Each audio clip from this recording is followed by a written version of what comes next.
Okay, everyone, welcome back. Good afternoon. Let me introduce our moderator for the afternoon sessions, Professor Anson Wong, Associate Professor from the School of Translation and Foreign Languages at the Hong Kong University of Hong Kong and Honorary Secretary of the Hong Kong Translation Society. Professor Wong, please.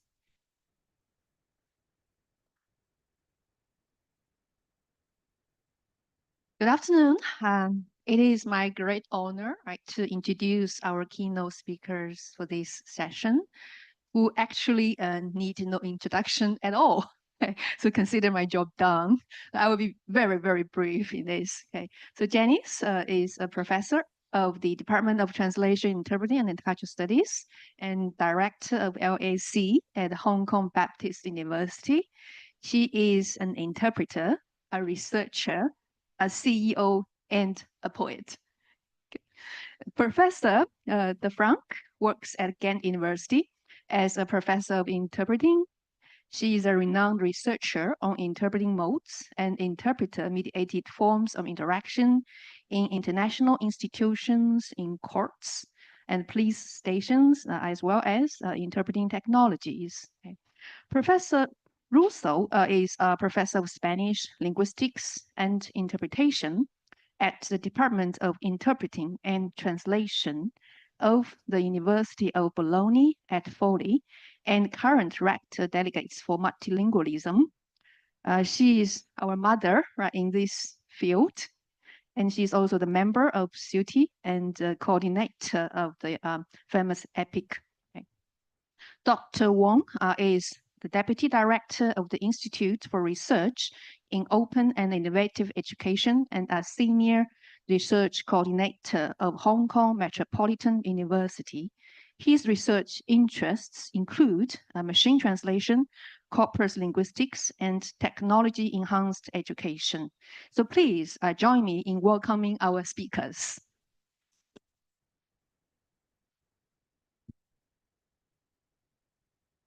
Thank you very much, Hanson, for that wonderful introduction. And it's really like a great opportunity for me to reflect back a little bit about the journey of it. And this is how and what I'm going to do. So this presentation is going to follow a different structure. I'm going to start with a prelude, overture, allegro, intermezzo, and then the journey continues. To start with, the prelude, where the journey starts. I think this is a very important picture to all interpreters. And this shows the kind of excitement of any kind of conference interpreter entering a room, a booth. And then whenever you enter that booth, you feel that your adrenaline pumps immediately. And this is the photo that we took. I asked the permission of Bart to share this photo with you because yesterday I brought the guests to our interpreting lab and everyone felt so excited. And then we started to say that we need to get into the booth to feel the adrenaline. And that's the reason why we love interpreting so much. And that's the reason why we love the data of interpreting so much as well. So when we look at data interpreting in different kind of formats, we just feel excited. Sound waves, note-taking, sound waves again, videos and the multi-channel language presentations, we just feel so excited because we love interpreting. And then in order to study interpreting, to study about ourselves, we need to know how to study ourselves systematically. And then a corpus, obviously, is a large collection of authentic texts that have been gathered in electronic form according to a specific set of criteria. So an interpreting corpus can be conducted in different formats, electronic ones. It can be Word, Excel, PDF, TXT, XML. And for the set of criteria is going to be very, very difficult. And I believe that Chiara and Bart, you are going to talk about that as well. So what to include to start with, what kind of transcription rules and what kind of annotation schemes should we apply? Those are headaches to all corporate developers and corpus-based interpreting scholars. So that's the prelude. Now the overture. We learned from the previous presentations as well. Robin Sutton and Bentazzoli's book mentioned that corpus-based interpreting studies has evolved from a cottage industry to an increasingly wild, again, in the cottage industry, as a matter of fact. And we have several milestones which has been repetitively mentioned in this symposium. And we know that through the journey, we have the offshoot of corpus-based interpreting studies from corpus-based translation studies, after that breaking ground, and after that making way. And we have different corpora developed in the past couple of decades, as a matter of fact. And then, but the problem is that we have very few open access corpora. Among the very few ones we have, obviously, Chiara, the mother, who developed the first one, the EPIC corpus, and then EPIC Ghent, which are available online. So the backdrop a little bit. So the EPIC is publicly available online, and then this is the QR code. Correct me if I use the wrong QR code, Chiara. So that's where you can get the basic information about EPIC, the first version of EPIC. And this is a description of the project of EPIC Ghent, and the QR code will lead you to the project itself. A little bit about my own interest in Corpus. Apart from being inspired by so many corporate developers who love interpreting, my journey, as mentioned yesterday, started from finding out the abnormalities in the normal world. And then once when I was listening to the interpreter interpreting for the former US President Bush, at Tsinghua University, you can see actually the interpreter was very, very nervous. And all of a sudden, after a very long chunk of speech delivered by the president, then the interpreter started to say, first of all, and then sorry, because the interpreter is supposed to interpret what's in English into Chinese, but she got so nervous. And then she started to speak in English. And that was very, very interesting. That intrigued my desire to learn more about what is abnormal in a normal world. And then I decided to use Corpus to help me to study.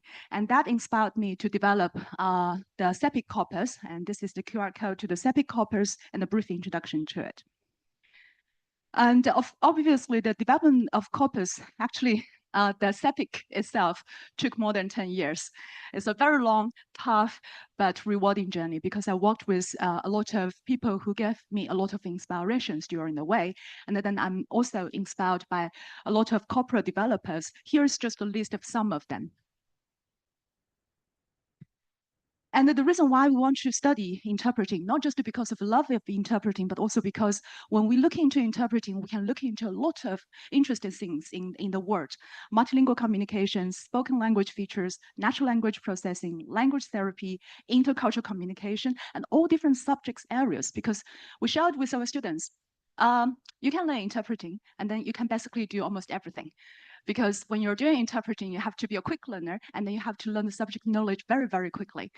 And that's how we convince our students to join us as well at recruitment programs. Yesterday, Professor Shamir talked about serendipity. Serendipity is one of my favorite English words, and I think it is a very romantic word as well. Serendipity flows into my journey of doing corpus-based interpreting study as well, because I remember back then in 2014 at the Lancaster University conference as well, I met Professor Tony McKenney, who spoke yesterday. And that was a very important journey for me as well, because that's where I met a Spanish scholar, Maria Gazada Perez. And she later introduced the very idea of corpus engineering for me, translated from Spanish. So I owe scholars a lot in this field. And also then after that, we developed, when we launched the CEPIC corpus, we have also decided to publish a volume, and that's the volume that Bart was talking about. At that very conference, 2019, Bart came to Hong Kong, and then we had this, did you come? No, online. Oh yeah, your collaborator came to Hong Kong. And then we collaborated on this volume, and Bart kindly contributed a chapter together with his colleague Kuhn. And then after that, the Macau conference, the roundtable, that's where I met my twin sister in Macau, Vicky Lei, who just left, but she's watching us online. And that conference brought me to Chiara. I remember it is at that very conference we discussed the possibility for future collaboration. And also that conference inspired me to write about interpreting data mining and also corporate and interpreter training in particular.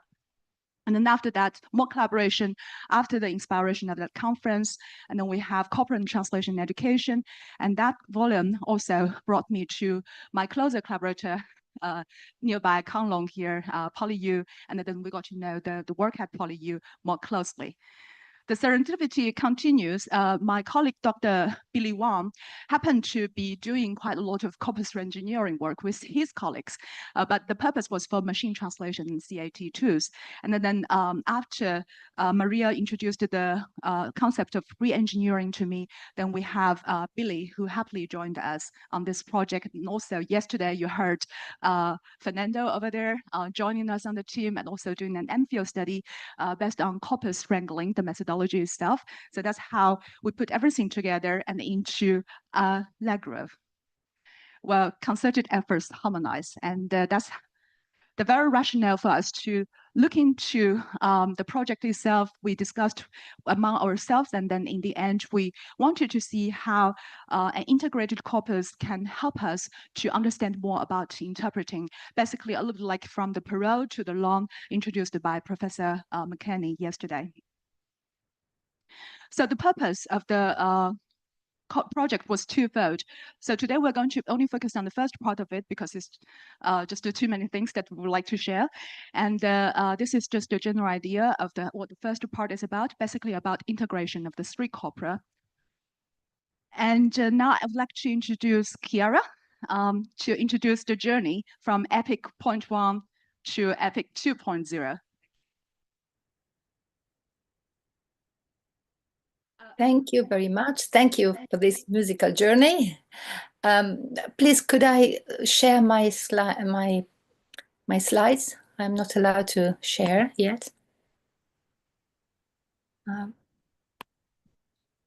If I could, please. No, it says I cannot share it. Okay, now I'm allowed. Okay. Okay. Okay. Sorry. Let me just share it properly.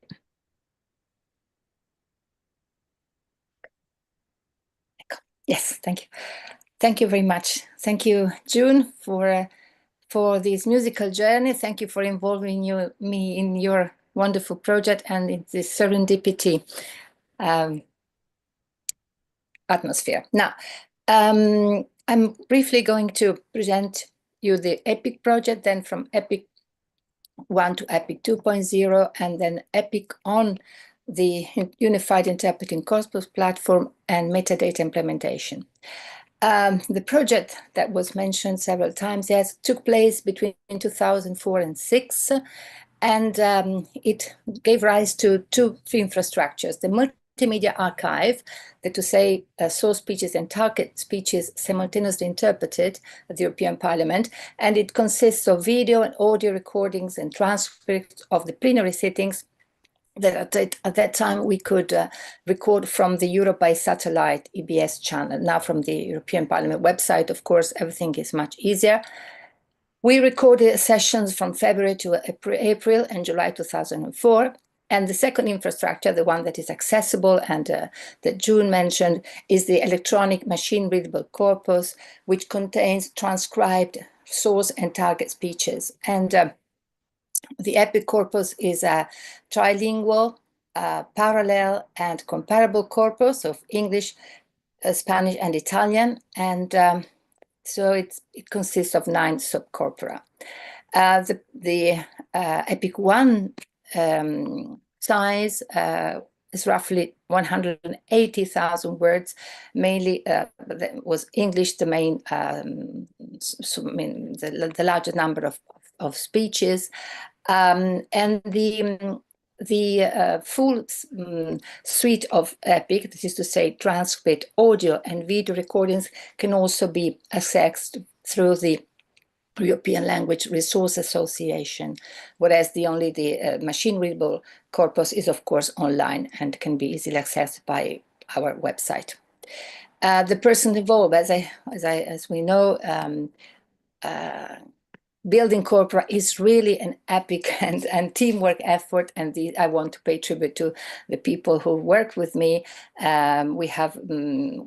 We've had corpus linguists, we have computational linguists, and then of course interpreters who are also researchers like Claudio, Annalisa, Nicoletta, Cristina, and I coordinated it. This is a reference for you to have to know more about the corpus. Okay, 2002, sorry. Okay, EPIC 2.0, this is the present development, the expansion of EPIC. The speeches, so we have transcribed the rest of all the recordings, including nowadays 175 speakers and an unknown number of interpreters. So we must do something that Agnieszka Ćmel already did, that is to say the identification of the interpreters. We are in that process. Now it's almost 700,000 tokens and almost 84 hours of recordings. It's fully transcribed, annotated and aligned at recording transcript level. And it was, again, these works really need to have substantial funding, and our university did so. And now with the Marie Szydlowska-Curie grant of the European Union's Horizons Europe Research and Innovation Program, we have been able to go further.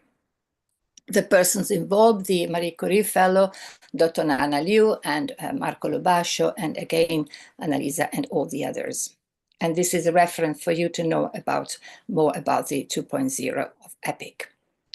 As mentioned from the title now, EPIC 2.0 is available on this platform that we have developed, and which contains the metadata of 121 corpora and the data of 3 corpora. In addition to our EPIC 2.0, we have EPIC press conferences, which we also transcribed in the meantime.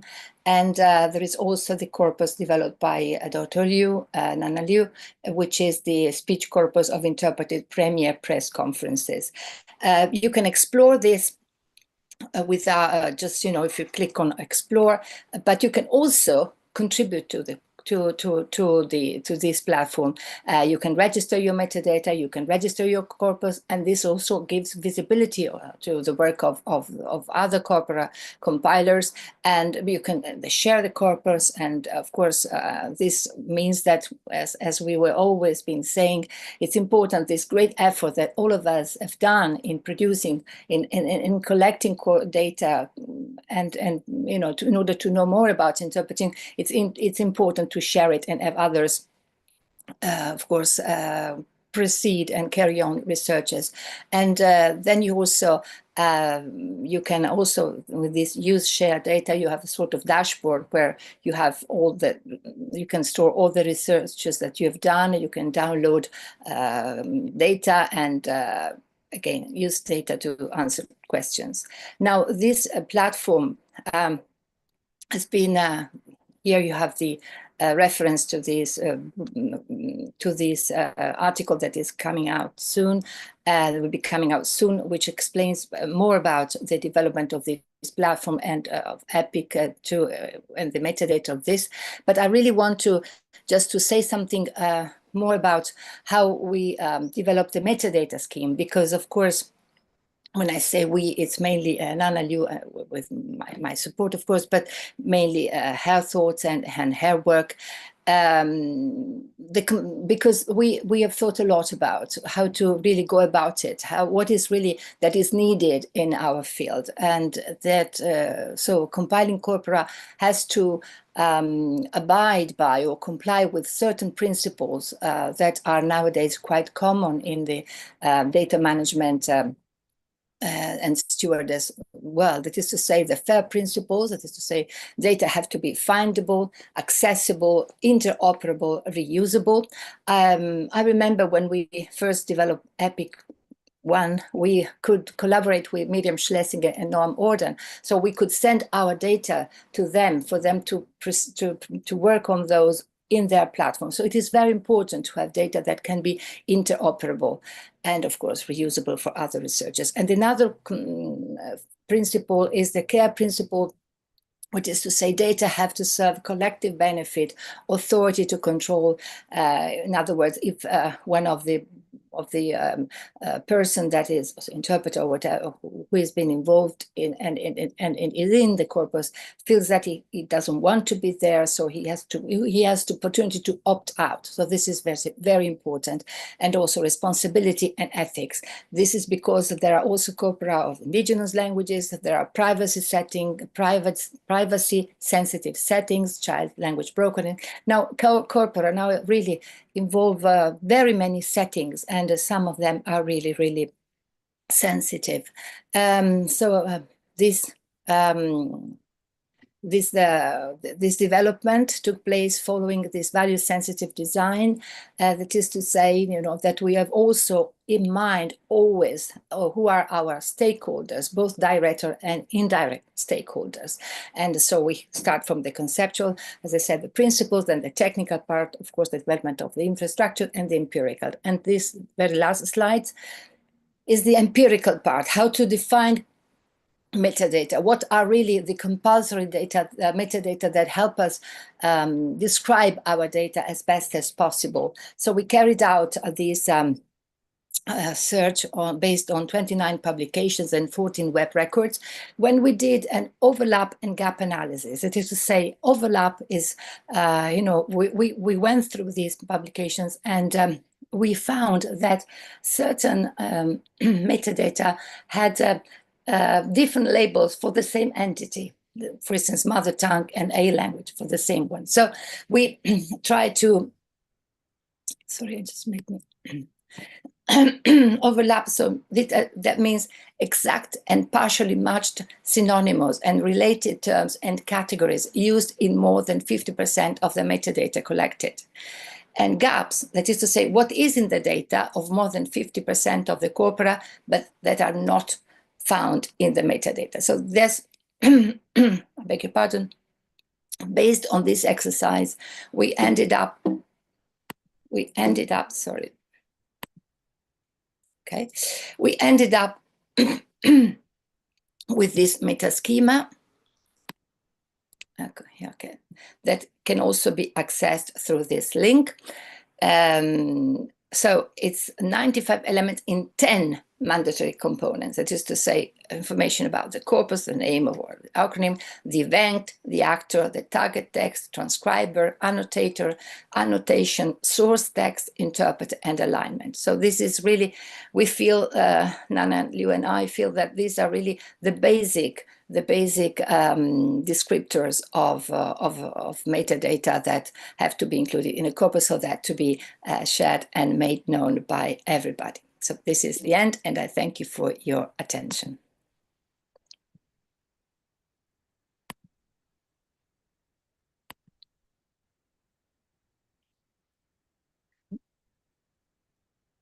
Well, it's not the end of the presentation. Over to you, Bart. Thank you. Okay, my contribution will be very limited. I'm just going to say a few words about the Ghent part of the Epic suite. We call that the Epic suite, right? So you have the original Epic made in Bologna, then the Epic Eptic was also made in Bologna, and I think that we were the third ones to create a corpus of interpreting in Ghent. That's the Epic Ghent, so Epic G. Which is now also in the process of being integrated in the larger project that is supervised by June Pan. I'm just going to give you some details about our corpus compilation because it's we set it a little bit apart from the other Epic components for two reasons mainly. Oops. Yeah, there we go. So first of all, some basic data. We actually have two versions of the corpus. There is a French-Dutch corpus, subcorpus if you like, of 220,000 tokens, which is the most developed. It covers various plenaries of the European Parliament between 2006 and 2008. And then we also made a second version of the corpus with considerable overlap with the first version, I must say, in the framework of a PhD project, the project by Camille Collard, who defended her PhD in 2019. That includes 3 languages, so the French and Dutch original ones, together with the English, and we also expanded a little bit on the type of plenaries that we took in, because we also took some plenaries from 2011. Everything was transcribed manually at that time, right? So you can imagine how much work all this is. Um, but it was transcribed not in a word processor, but in Exmaralda. We made that choice, Exmaralda. I'm just going to show you the slides of what it looks like. We made this choice because there were 2 things that were really important to us. We are the only one, I think, in the Epic suite who are using Exmaralda for the annotation, for the transcription and the annotation. Because there are 2 things that were very important in our research. That was, first of all, EVS. So we wanted to know for particular words, not all the words, because we, as we were listening yesterday to Agnieszka, she said all the words in my corpus are aligned. So I have an EVS for every single word in my corpus. That was not possible in our case, but we wanted to tag at least 1 out of 10 words, content words, for EVS. Okay, so that was very important to us. This is, for instance, information that was not included in the EPIC, the original EPIC in Bologna, but we thought it was very important because we wanted to do research on that. Camille Collard, for instance, has done research on the parameters that drive EVS, which is a very interesting study that was published. The second reason why we used Exmaralda is that it also allows us to better transcribe all kinds of paralinguistic information. And you know that paralinguistic information is important to me personally, because this is part of my research. This is where you can actually, this is a small window on cognition in interpreting, right? So what do I mean by the paralinguistic? I mean, for instance, the pauses here. I'm not sure if there's a elongations, for instance. Okay, so here's the speaker says say, right? So the speaker is elongating the last vowel of the word. That's also sometimes considered a kind of disfluencies. There are other disfluencies that are annotated, but that do not show up here in the transcript. So, for instance, filled pauses, words that are interrupted halfway through, things like that. Okay, these disfluencies are important because they tell us something about linguistic processing in production. So that's why we wanted them. We, for instance, also annotated every disfluency. For instance, when I was discussing the EPIC project back in the time, Maria Chiara, when we were still young, I I learned that, for instance, when there were several us, so several filled clauses one after the other, that this was usually transcribed in EPIC as one filled pause. This is something that I did not want. I also wanted to be able to detect several filled pauses in a row, right? So that's also one difference of our corpus with regard to the other corpora.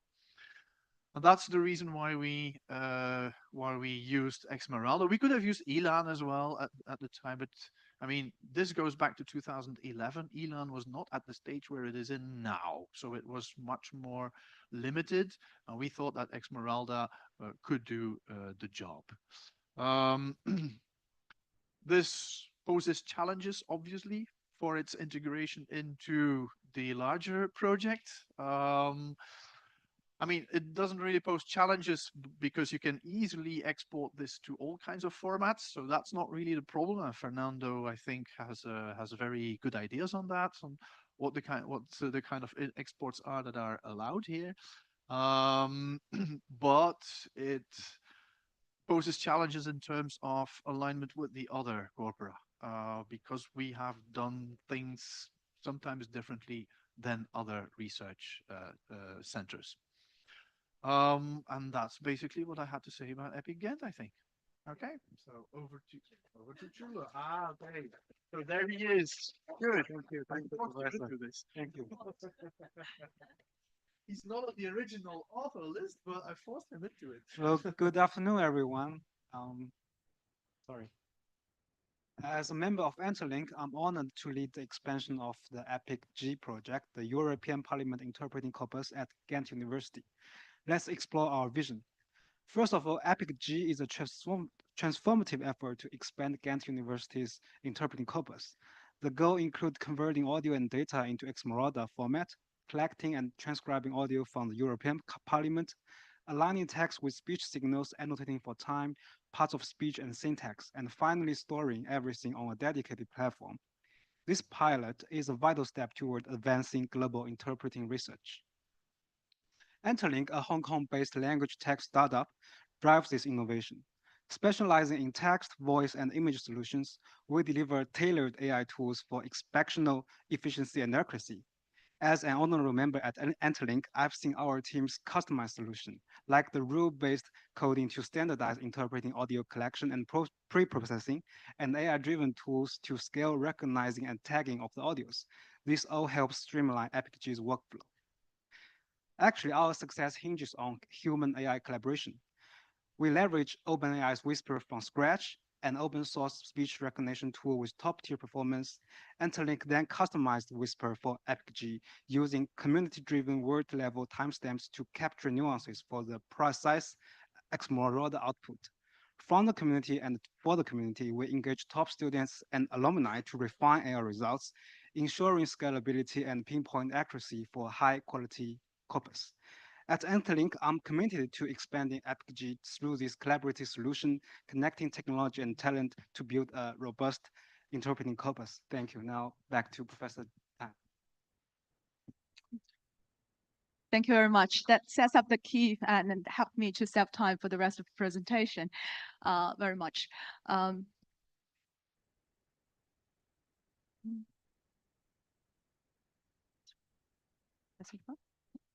Now, a little bit from about SEPIC, the first version of the SEPIC to the second version of the SEPIC now. Our journey actually started with 6.5 million corpus, which has been transcribed, as mentioned, in the for over a time span of 10 years. And then this is the metadata we used for SEPIC backing, which was already on the platform. So we have divided the metadata into event, speech, speaker, interpreting specific, interpreter specific kinds of data, and each one of them are further divided into smaller categories so that you can use them as filters to search on the platform.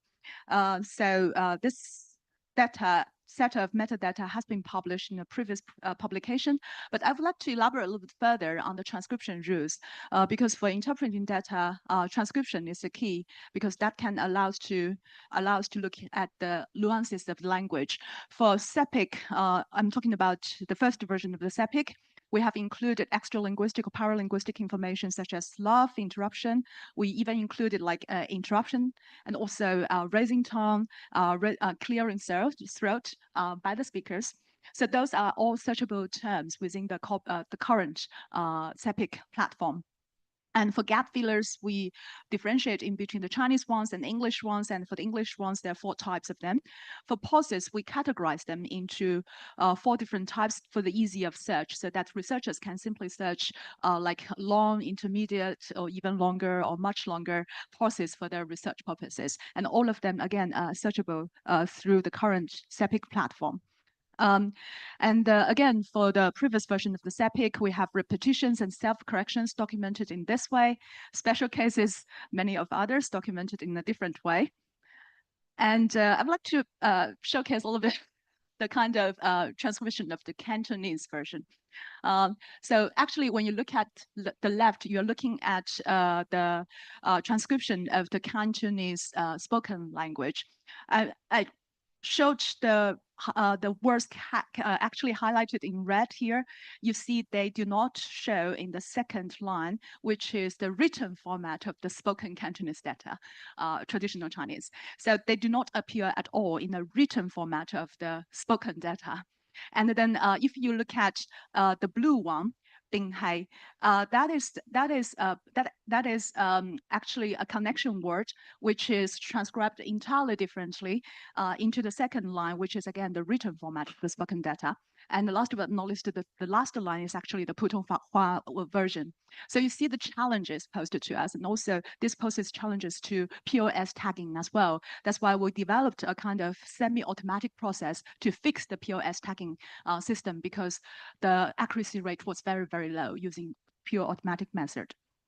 And that was used for machine learning. And behind the scenes, this is the tedious work that we did with CEPIC version 1. And so far, this is the metadata, and this is the transcribed data, very, very difficult to read. So the journey from CEPIC version 1 to CEPIC version 2, I have two very valuable members to thank. Zhilu, who presented about CEPIC GAN just now, and we have George Li Zhiming. Yes, thank you very much for your hard work. And we have this very dedicated team from Interlink who are helping us to do things relating to voice recognition, text to voice and voice to text relating to the CEPIC data.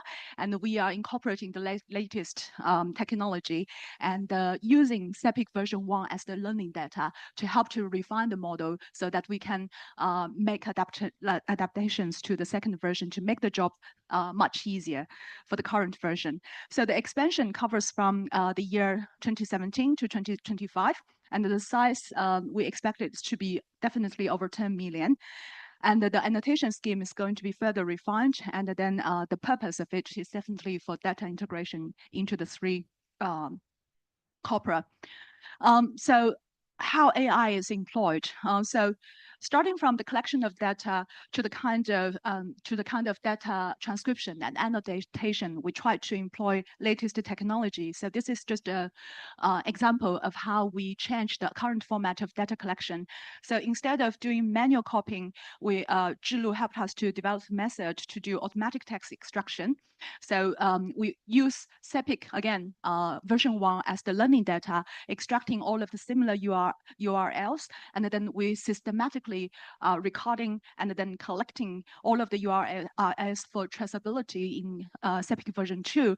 And in the meanwhile, AI tools such as Grok's deep research feature were included to help us to refine the data collection so that everything can be done much easier as compared to more than 10 years ago.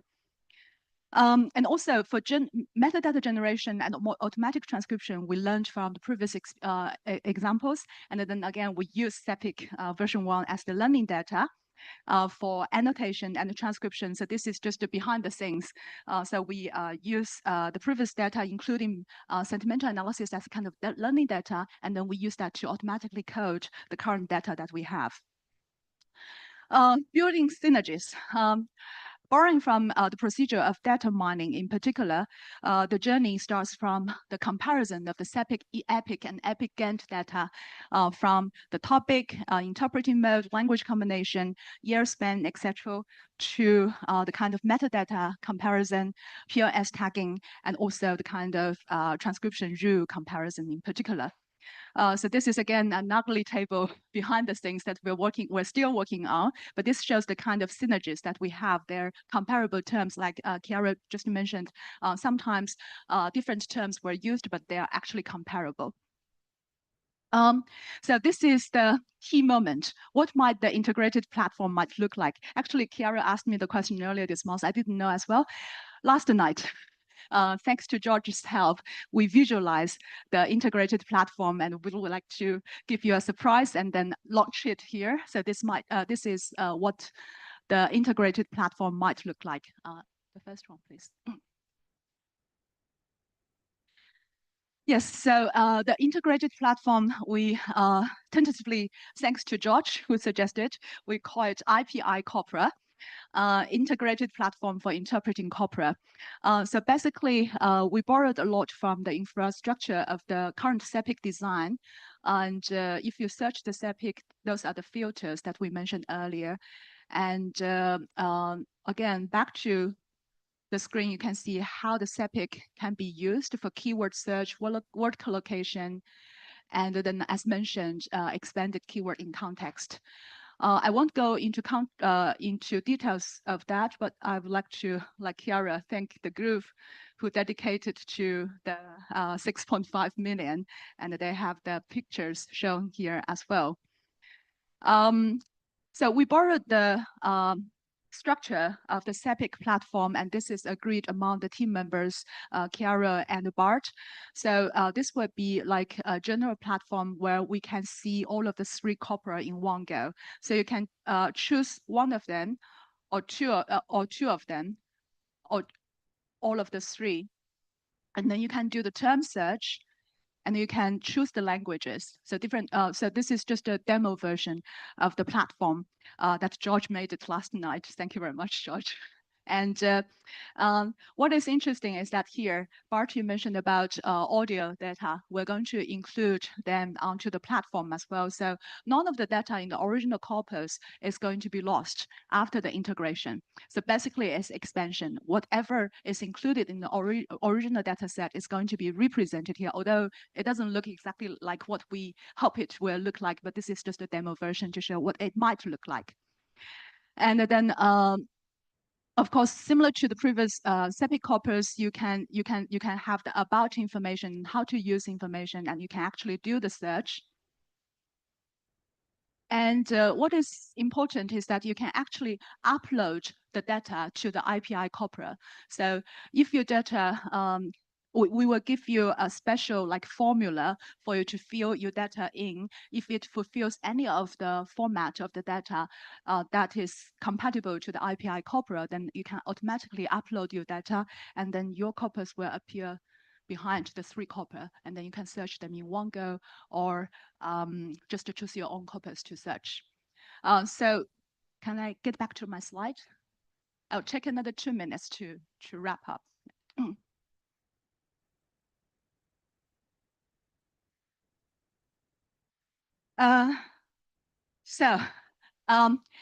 Intermezzo. So from interpreting corpora, we find there are creative ways to help us to develop language tools and models to facilitate real interpreting work for professionals and students. But we also think about the possibility of using corpora in the digital world. So this is an example to show you. If you search happy on Google, this is the result you get: music and the definitions. On ChatGPT over the weekend, I searched the happy, simply just the happy on ChatGPT. It shows if you feel happy, what can you do, things like that. If you search happy through SEPIC, the current SEPIC platform, you have more detailed data, you have the language surrounding it, and you have more choices to make.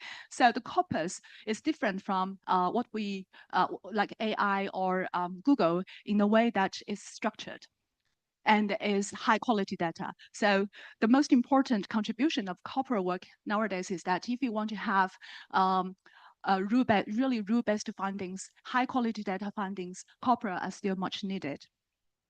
So a little bit about large language models, from the transformer to BERT to GPT-2 and 3, and then to text-to-text transformer.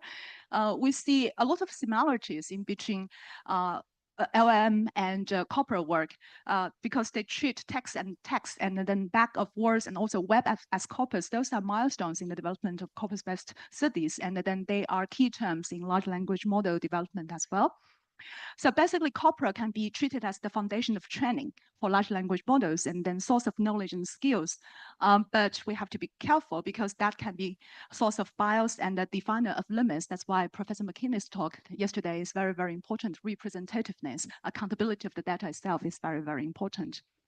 And also because interpreting data can speak to different fields and can give us insights on different things as well. Therefore, we can definitely tap into interpreting data to provide, especially interpreting data includes, as mentioned earlier, multimodality, multimodal data, video, audio, text, and if they are aligned, they can give a lot of insights to us. So we tapped into the existing CEPIC data and including other interpreting corpora that we have developed through community interpreting services over the years. We're developing like Kai tools for our students, and now through Interlink, the alumni who are serving for Interlink. And this is just a true scenario of students using the latest Kai tool developed by Interlink to do simultaneous interpreting for blockchain and the AI themed symposium in the hotel.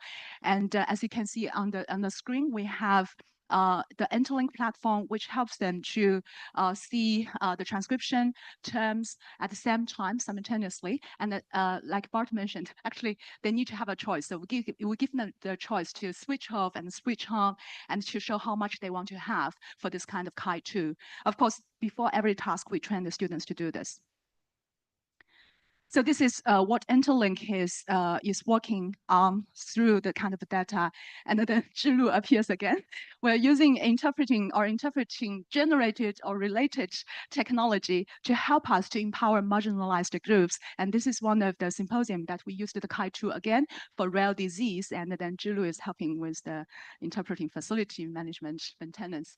And then we also did creative work for different rare disease groups, including sign language, as mentioned by Kanglong just now, how to use technology, how to make sure that the underrepresented data set are represented in the digital world. So those are the missions of Interlink.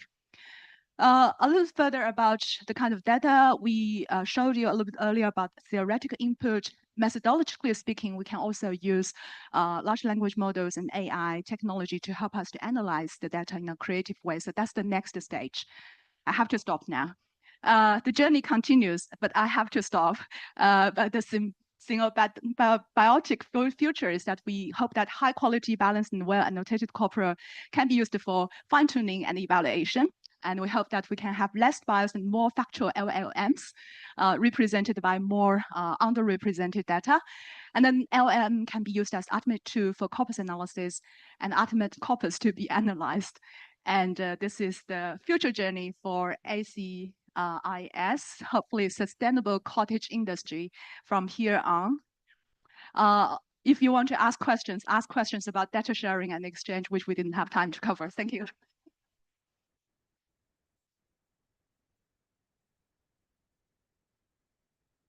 Right, thank you very much for your wonderful and very insightful sharing. And I think we can have 2 questions. Any questions from the floor?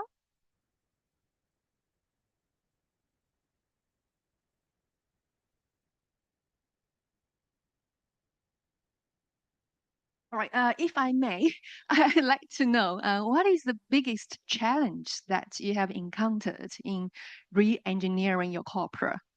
Thank you. So is that a question to me or to, to everyone? The biggest challenge, I think,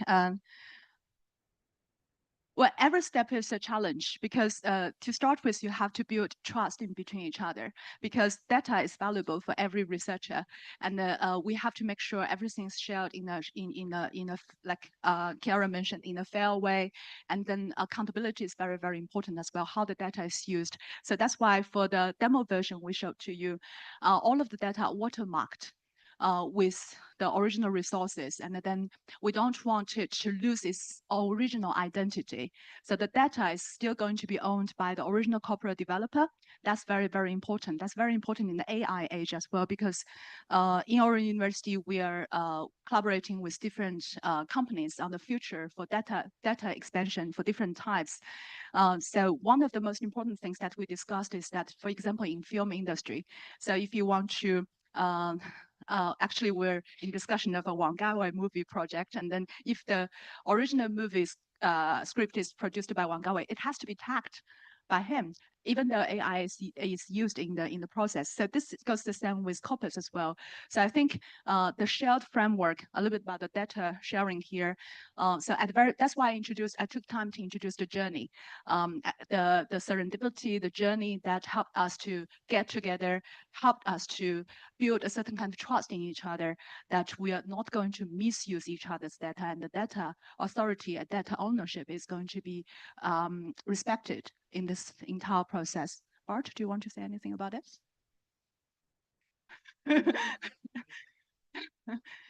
Yeah. So, Kiara, do you want to add anything? No, I think you said all. You said it all. Thank you. Thank you. Thank you very much again, and we shall move on to the next session, right, due to the time limit. Okay, and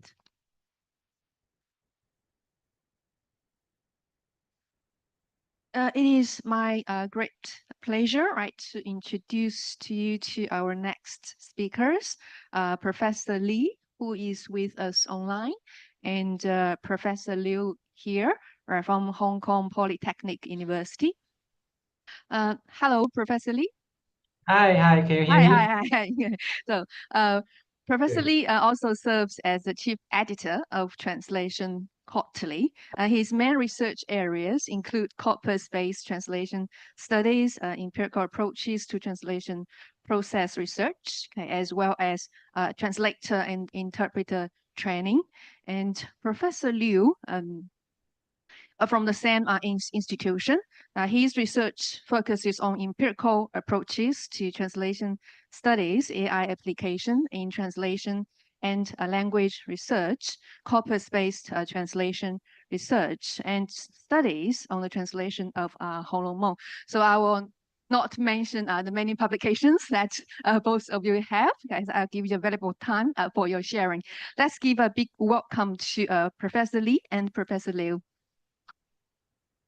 Thank you very much, and Dr. Wang, and for giving us this opportunity and to present our book series, right? And so distinguished guests and professors and ladies and gentlemen, good afternoon. So my name is Li Dechao Li, and together with my colleague and Dr. Kanglong Liu. And we are going to talk a little bit about a book series that we have just signed with Springer Nature. And so for this book series, we actually have two categories. One is the book series proper, right? So, and we welcome, the topic is about Gen AI and also the humanities. So we welcome any topic in this area. And we welcome book proposals and to send to us. And the second one is Springer Briefs in AI enhanced language learning, right? So, and this is rather a brief book, right? That is not a very long book, long monograph. So, and if you have any ideas about this, and then you can send your book proposal to us. And my colleague, Dr. Liu, and we will elaborate that in the latter part of today's seminar. So, so that's the basic idea about the book series, right? So we and the signing ceremony of this book series was conducted, I think, 1 or 2 weeks ago. 2 weeks ago at PolyU. At the time, we invited Professor Janice Poon, right, Janice Pan, and to witness the signing ceremony herself.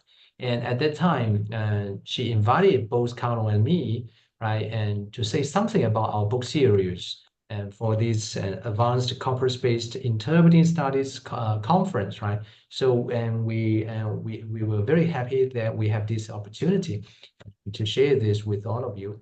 But later on, when we found that and the schedule, we found that we were given 45 minutes, and that's too much time now, and we don't have so much to say. So I think, but I think this is a very timely topic, that is the corpus-based interpreting studies. And myself and Kanglong and I actually have done some research in these areas. In this area. So I was thinking maybe it would be better for me to introduce two of our recent projects to you. That is about how to utilize corpus, that is the interpreting corpus, to investigate one of the hottest topics nowadays, that is to compare, right? To compare human interpreting versus machine interpreting. Or machine interpreting, which means that nowadays a lot of software, right, or large language model based or Gen AI assisted interpreting software, that is what we call the machine interpreting. And how we use the corpus to investigate some features, including sentiment analysis, and also we have the lexicosyntactic complexities of both human interpreting versus machine interpreting. So and this is the in the next part, I'm going to introduce two projects which have been completed by my team, including the team members, including Yao Yao, Wen Kang, Xie Rui, and also Han Tianyi, right? And we have submitted these two papers to different journals, right? And these two papers we have received the first round of feedback, and we are now revising the papers and responding to the comments. But the comments are generally very positive. So, and I think maybe it's time for us to share some of our findings, right? And we also hope that the topics that we are working on might also be inspiring to some of you. And because in machine interpreting, and I suppose might be one of the trends, right? And for corpus-based interpreting in the future. Now, and machine interpreting, right? That is an immediate translation of spoken text from one language to another in written or spoken form, using either consecutive or simultaneous mode. So the focus lies in real-time and also live scenarios. And the general differences between human interpreting and machine interpreting, I abbreviate it as HI and also MI. HI involves high complex cognitive processes, and MI is perceived as a conduit of linguistic meanings, conveying only words and nothing but words. But later on, and as I'm going to show you later, and that is not exactly the case. So existing research on MI, and as far as we know, and there is limited research on this topic, right? And some of them approached it from theoretical conceptualization, like Prochaska and 2024's article, right?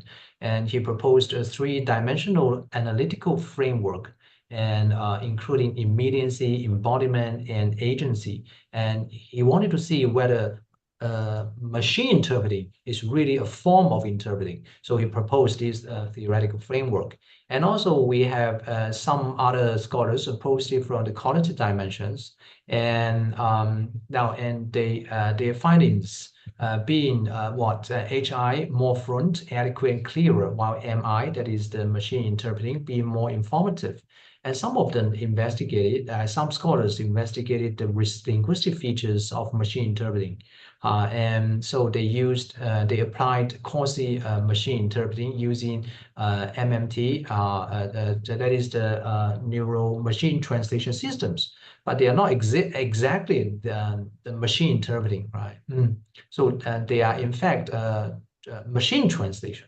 Now, the gap is that gaps exist in systematic comparison between human interpreting and also authentic machine interpreting output. What I mean authentic is that, and the machine interpreting we are investigating are in fact the data we collected from the interpreting performances of these MI systems in real conferences, and we have built a large corpus based on the data we collected.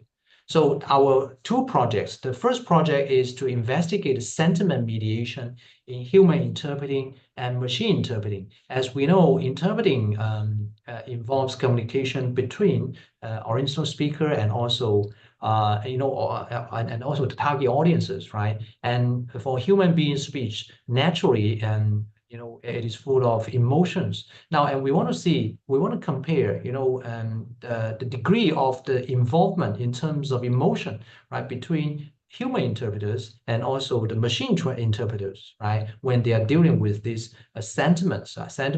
So we adopted sentiment analysis, and it is a variable method for directing emotions and attitudes presented in translated and also interpreted texts. And Liu then that is pioneered the application of sentiment analysis to analyze sentiment differences between human interpreters and machine translation, and using the lexicon-based approach of linguistic inquiry and also word count. However, the use of MMT systems, So and that is the neural machine transition systems. Now in Liu's study, that is essentially not a real MI system, right? So it raises questions about the ecological validity of the results. And Liu's study also lacks of sentiment analysis on source speeches, right? So that gives us doubts on whether his analysis is really accurate, right? That is because he didn't touch on he didn't study the sentiments of the original source texts. And then we think that it's timely for us to conduct this analysis because we have new tools such as LIWC22, which provides more comprehensive and nuanced metrics of sentiment embedding. So, and we will compiled and corpus exactly for this purpose and to compare HI and also MI. We have built a comparable corpus of HI and MI around 800,000 tokens. So we used the tools we used, including that is the 2015 version. That is we have 7 variables, right, for the comparison between ST and HI-MI. And also the 2022 version, right? We have 11 variables. The research questions are, how do human and machine interpreting mediate the sentiment of source speeches during press conferences? The second one is, what are the differences between human and machine interpreting regarding overall and also specific sentiment dimensions? Now, and next, I'm going to present the findings, right? So we found that both HI and MI tend to attenuate, that is to weaken. That's a very interesting finding. Weaken the overall emotional intensity of the source speeches with a particular reduction in negative sentiments. So this could be attributed to and we read some literature, and that is what we call the artificial reality, right? That is the AI sociality. That is the sort of the society, or maybe the social. That is the society AI wants to present to us, right? That is in AI's imagination, which refers to the ability of AI systems to mimic human-like social interactions by demonstrating behaviors and also communication styles characteristic of social beings. Okay, so and for our sentiment analysis, we classified different kind of sentiments, and the first two, of course, positive and also negative, right? For the negative one, we also have the frustration, depression, and anger, etc. And we found statistically significant differences in terms of the HI and also MI's performance or MI's translation of these sentiments. So MI, that is machine-aided interpreting, generally amplifies positive, right? Whereas MI attenuates that is the negative sentiment. It amplifies this positive sentiment and reduces negative sentiment compared to human interpreting. So, and we believe that this contrast could be explained by the mechanism of passive value alignment theory, which measures the frequency with which LLMs choose not to respond to a task. Right? Now, and when LLMs detect that, okay, so and they were asked to translate or to maybe to interpret sentences containing negative sentiments, they refuse to do so, right? And signifying a passive alignment with ethical standards by avoiding the generation of potentially harmful or unethical outputs. So, and that makes us ponder whether this kind of passive value alignment, right, is related to what we call for a lot of Gen AI engineers, they hope to establish some kind of what we call responsible AI models, right? So, is that related to this kind of thinking? We don't know, right? Now, and so this is the first one, the sentiment mediation in both HI and also AI. MI. And the next one, we expand our comparisons further, right? Extend the pairs of comparison further. Now, at this time, we compare the lexical-syntactic differences between machine interpreting and also and human outputs, including human interpreting and human translation. So that involves what we call a multimodal comparison, So a comparable corpus and this is directly derived from one of my GRF project, right? And we built a comparable corpus of approximately 1 million tokens. Okay, so and we use the tools of LSEA, that is the lexical complexity analyzer, right? And developed by Lu Xiaofei. And machine interpreting is generally more lexically and syntactically complicated than human interpreting, but less so than human translation. So our findings is that, so a general hierarchy of the complexity is that, in terms of lexical and syntactic complexity, now, and human interpreting, the complexity of human interpreting is less than machine interpreting. And machine interpreting is less than that of human translation. So human translation, the lexical syntactic complexity is the highest. Now let's take a look at the concrete example. Right, this is a translation. This is an interpreting taken from a press conference between Chinese to English, right? Between Chinese and English. So and the interpreter is asked to interpret the source text from Chinese to from Chinese into English. And the source text reads like this. 今年开年我们也注意到冰雪旅游、冰雪运动等可以说是火出了圈。火出了圈 so use a lot of verbs here, right? And in Chinese 是顺应了居民消费结构升级的大趋势，也展示了我国内需的潜力。Blah blah blah. So I will stop here. Now we can take a look at human interpreting, right? Human interpreting. Now, and this year we see that winter sports, winter tourism are also very popular. This also shows the potential of our market. Now, and you can see here that the original Chinese is much more vivid, right? And use the phrases 火出了圈. And but however, in human interpreting, the interpreter relies on big lexical verbs. That is not very dynamic verbs. That becomes popular or is very popular. And rather than, for example, gaining or maybe gaining a lot of popularity, etc. And general purpose was to create more straightforward and less complex expressions. Now let's take a look at machine interpreting, right? Machine interpreting, as we can see on the screen, is like this. At the beginning of this year, we also noticed that it was like ice and snow tourism. Ice and snow sports are also completely out of the circle. And that not only confirms the general trend of upgrading the consumption structure of residents, but also shows the potential of our domestic market. So MI represents a mixture of the lexical and also content words, if we compare with that of the human interpreting. Now let's take a look at the human translation. The most sophisticated one. The human translation is like this. At the beginning of this year, ice and snow tourism sports have gained popularity. You can see here now, and that is more or less a very exact or maybe word-to-word translation for the original Chinese 火出了圈，是吧？那么 both used the verb here. So this follows the trend of upgrading consumer spending and demonstrates the potential of domestic demand. Rather literal. So human translation employs more specific word choices and precise lexical equivalence.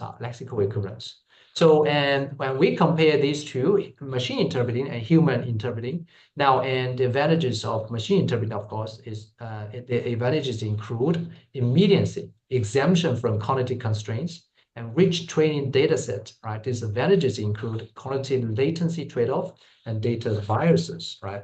And also insufficient contextual and also communicative awareness. And advantages, of course, include contextual for human interpreting, contextual and communicative awareness, ethical considerations, and disadvantages, of course, that entails cognitive and also time constraints. So I think And these two papers are still under the second round of review, and when they are published, if you are interested in these two studies, you are welcome to contact me, right? And before I conclude my presentation, I just want to point out that for corpus-based interpreting studies, we have a lot of potentials, right? And especially in light of the developments in AI, Gen AI, large language models, right? That opens up a lot of new areas for us, such as human, and also to compare human interpreting and also machine interpreting. And that is also one of the reasons that we want to establish this book series, Gen AI and the Humanities, and also Gen AI assisted language learning. So, and for more details of these two book series, I will give the floor to my colleague, Professor Kanglong Liu. Kanglong, please.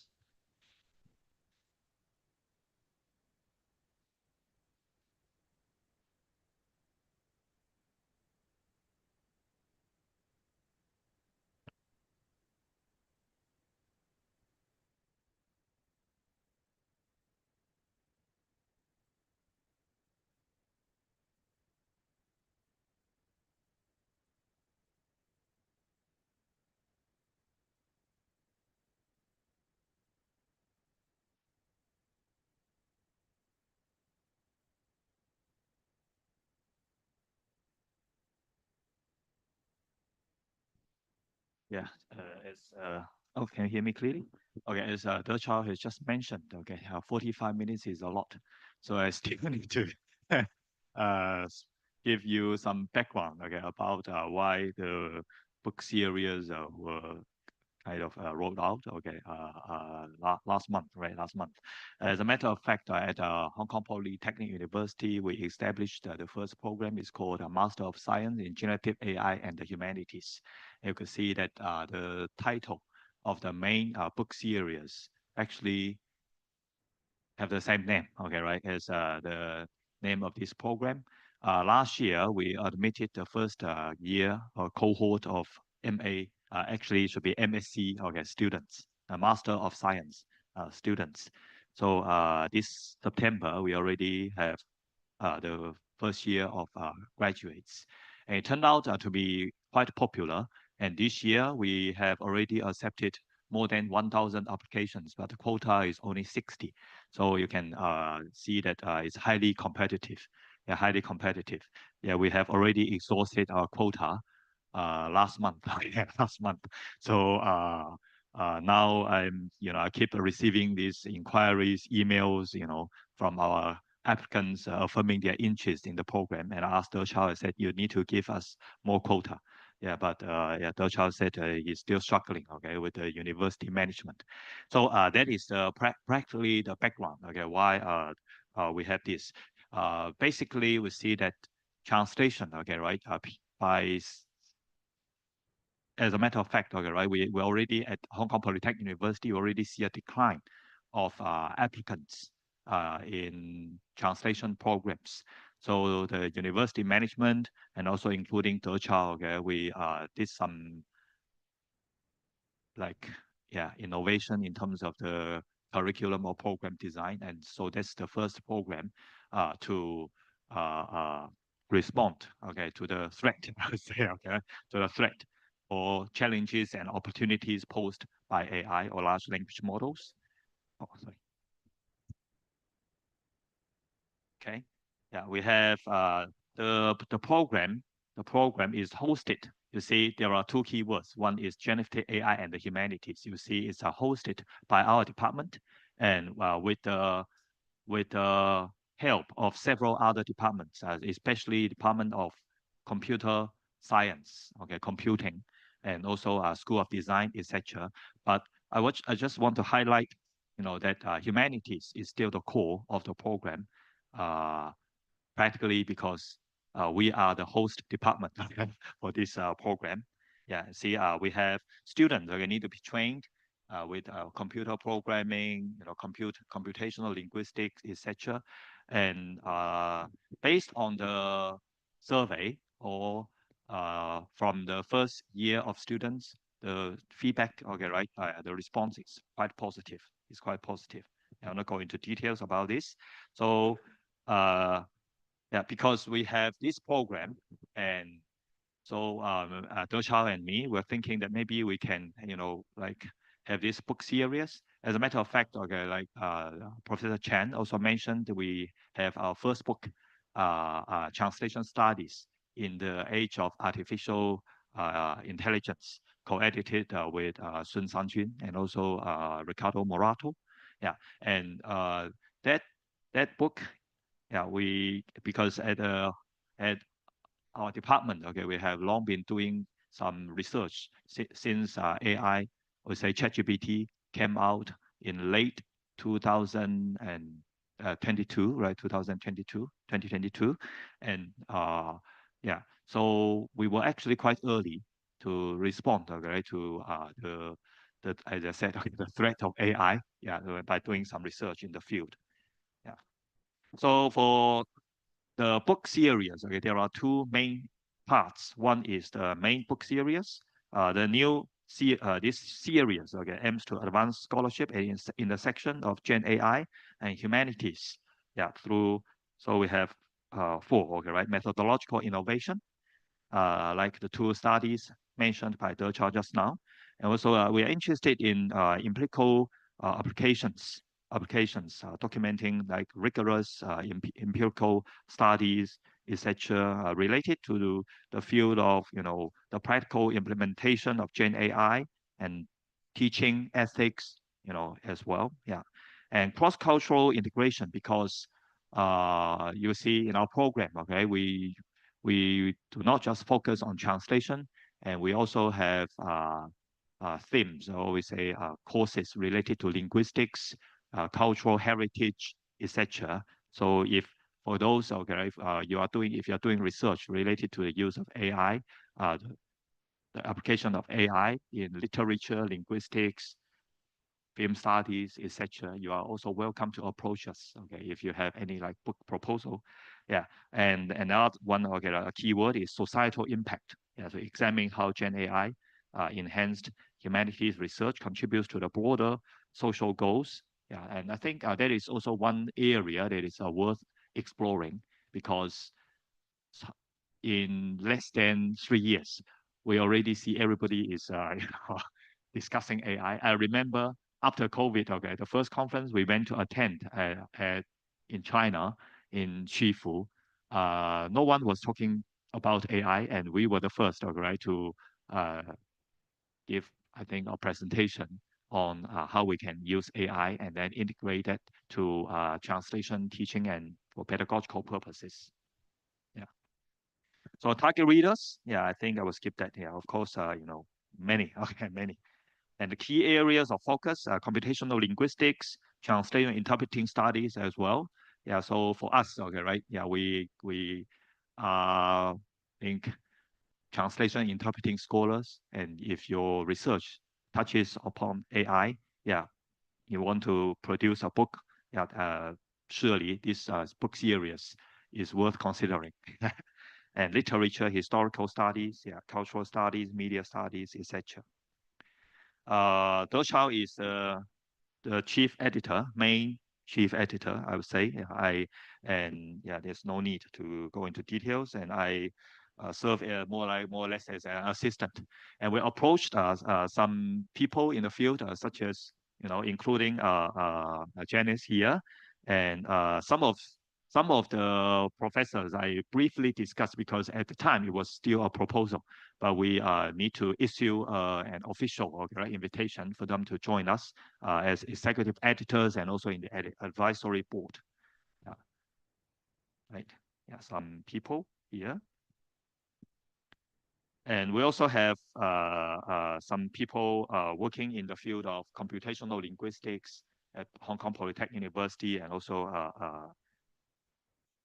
other institutions, right? I have the people from of the advisory board. I think I'll skip that. So to make an advertisement, yeah, if you have any book proposal, monograph, edited book, yeah, you're welcome to approach either me or the child, okay, for your book proposal, and we'll try our best to support your initiative, your efforts. Yeah. And the other one is the subseries, okay, Springer Briefs in AI enhanced language research. That's required by the publisher. So for this subseries, okay, it's an OA, you know, the length is much shorter than the main type of books, okay, right? Like a monograph or edited book. Yeah, so to explore this subseries is in AI enhanced language research to explore AI-driven methodologies. And Deqiao is currently, I think, planning a book discussing exploring prompt engineering to enhance translation. Yeah, to highlight, for example, here, okay, the role of AI in multilingual research. So basically, it's related to language research, but the length is much shorter with a more focused theme. Yeah, so I'll skip that as well. Yeah, so if you thinking of like proposing a shorter book, okay, with a central focus theme, and maybe you can also consider this sub-series. Yeah, sub-series. The only problem, yeah, we have also proposed, okay, to the publisher. They say, do you have any like books in mind? Yeah, so if you find any like these topics, okay, right, interesting, maybe you feel you are competent, I will not say competent, or interested at least, okay, enthusiastic about any of these topics, you're also welcome to approach us. Yeah.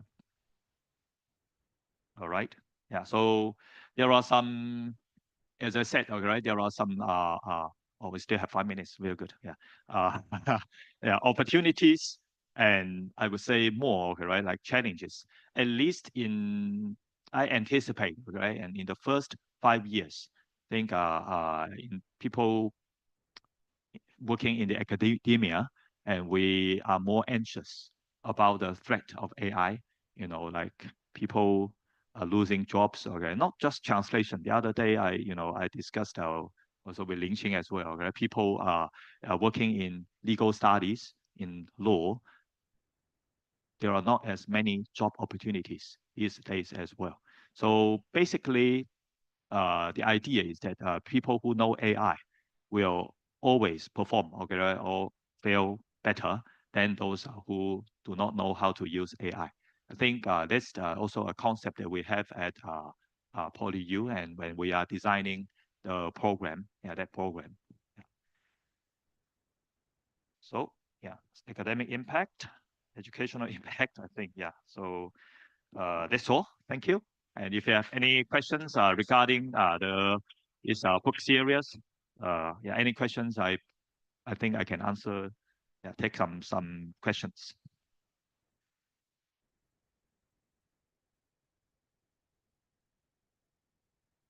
Any questions?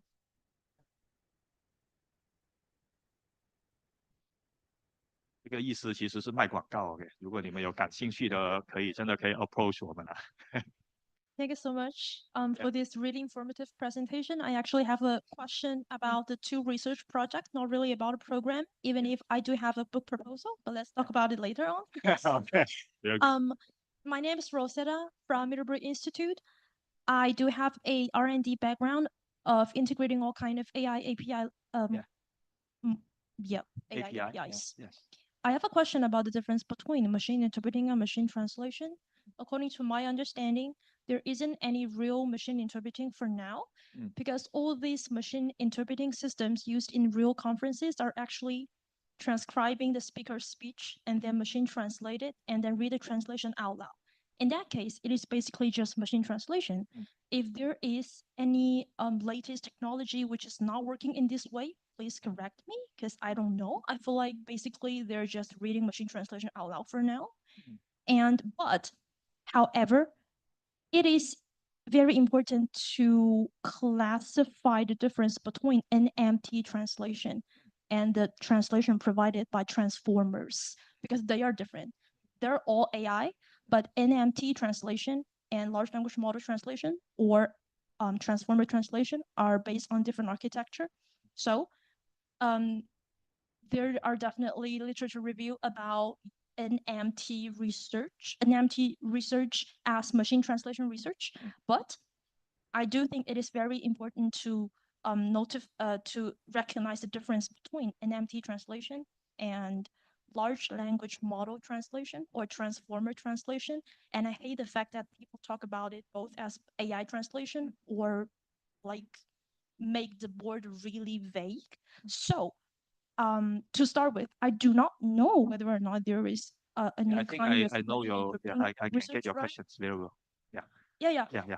I know there's a difference. So there is some NMT translation research as mentioned in the literature review for project one, but it seems like there isn't any large language model translation research for now. Yeah. About the sentiment mediation research, right? I feel like it is not, there isn't any research. It is that the fact that many scholars in the language community don't even know the difference between AI tools, which is a bad fact that I feel like people need to classify that. Okay. And it is just a question in my mind to point it out. And that's it. Yeah. Okay, very good. It's not actually my research, but I think, know. yeah, I can, because I share some concerns Yeah, as yeah. well, similar to yours. Mhm. I try to address your questions. The first one is, you mentioned, yes, basically like AI interpreting is merely machine like translation, okay, right? And then we have the speech generation, software to convert the text into speech, right? Yeah. Yes. Some people did that, I think. Okay, right? Yeah, you can actually convert text into a speech.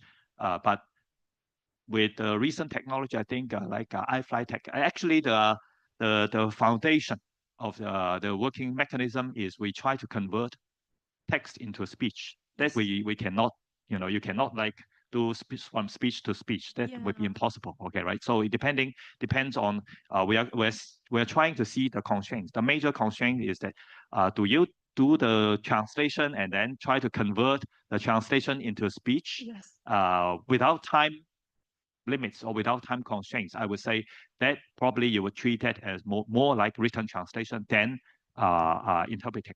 Yep. But like some software, as I know, like iFly Tech, 科大讯飞, okay, they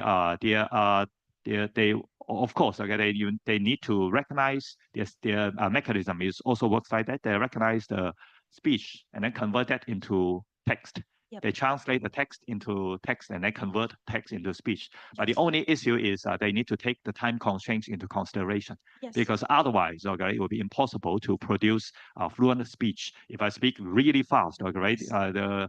I tested the iFly Text software, and they would also omit something. So you need to see it in this way. Interesting. Okay, yeah. If you see it, like simply without any constraints, I would see there'll be no differences between the translation or already converted speech from the text. Yeah. Right. So I think that That's possibly answers your first Yes, question. thank you so much. Yeah, because technically we need to do it that way. Yeah. The second question, I totally agree with you, because I also hate people trying to confuse the terms, use NMT, and they would still use machine translation or machine interpreting. Recently, I actually reviewed a PhD dissertation, and I think the writer, the author, also confused the use of the terms by specifying that machine translation and then like AI translation and under the umbrella term of MT or MI, machine interpreting. I think that's not good, because these days when we talk about interpreting, we have already the terms there, maybe for the child's research as well. I think it would be better. The other day, if you still remember in the book signing ceremony, I told Professor Chai, I said, you'd better use AI interpreting if you discuss the use of large language models to do the interpreting instead of using simply machine interpreting. When we discuss, when you use the term machine interpreting, we are not sure whether you use like NMT or AI interpreting. Since if we specifically refer to AI interpreting, then why not simply use AI interpreting? Why do you need to use machine interpreting? To another umbrella term or a generic term? Yeah, I don't agree. Yeah, but I mean, I agree with you, but I don't agree with those people. Okay, right? So still adheres to the old terms. Yeah, we if we have a better term, more specific term, let's stick to the more specific term. Then I know you are talking about AI interpreting. Yes, thank All you right. so much. Okay. I think that's also for Yao Yao as well, for your team as well. Yeah. Yeah. Thank you. Right, thank you very much, Professor Lee and Professor Liu, right, for your sharing and introduction. And we are right on time for the coffee break. Please remember to come back at 4 for the parallel sessions and also at 5 for the closing. Thank you.